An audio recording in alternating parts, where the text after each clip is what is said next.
And talking about Lucky, tell me about Duke. Yeah, he's the best. Oh my gosh. I should have called him Lucky. I should have named him Lucky. He's the No. So it was a year after your operation. Yeah. It must have been, you must have thought miracle. Yeah.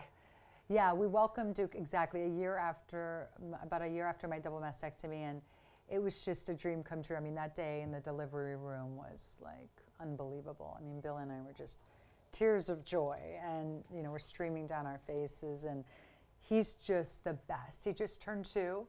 He says his alphabet and counts to 20. Bill and I were not the best students, so we don't know where he got this, his brains from, but he's just the greatest little kid, and he's got a little fiery temper. I think he gets that from my side of the family, Italian. But he's great. Is motherhood what you thought?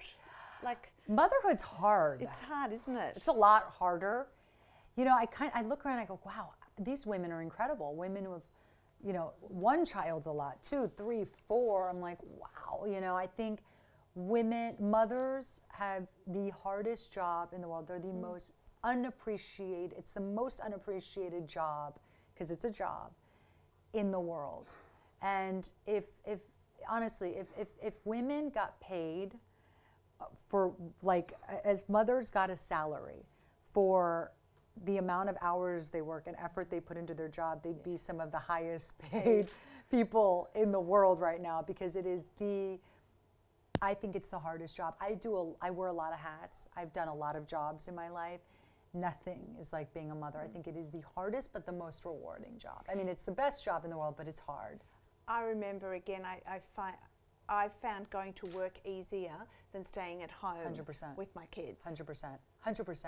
I mean, I agree. 100%. And especially when you're used to being in control, because it's the one thing you can't control. That's right. It's the one thing you can't control.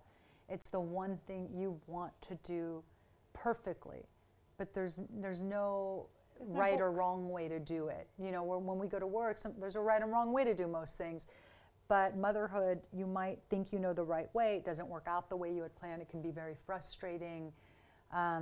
So yeah, I think, are you kidding? I think work is 100 times easier.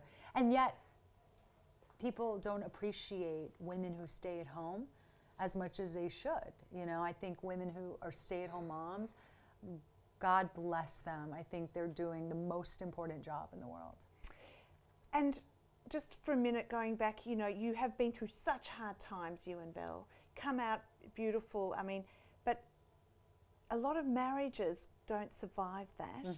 How did you and Bill keep it together? You know what it is? So Bill and I, we were crazy to do a reality show. We were newlyweds. It's like, if you want a disastrous marriage, do a reality show. It's like, look at the list of prior relationships and marriages that have dissolved because of reality shows. And when we first started 8 seasons ago, the Giuliana and Bill, 8 seasons we did. Season 1, I remember the one question we got the most from the press was, are you afraid of the reality show curse? And there was a very real curse out there. And my answer to that is, after 8 seasons, Bill and I are actually closer than when we started the show. But I think it's because it's very simple why some couples last and don't last. I think the ones who go into a reality show with a very shaky foundation, or even a little bit of a shaky foundation, the reality show accelerates it, and the cracks get like this faster and faster than they would if there wasn't a reality show. Whereas if you go in with a solid foundation, then you're fine. You know what I mean? You just, because you're the priority. And Bill always says this, and he's absolutely right. He says, because people still ask us all the time about, this, like, how did you guys stay together? And Bill says, and he's so right, our reality show is not our main job. It's like a hobby.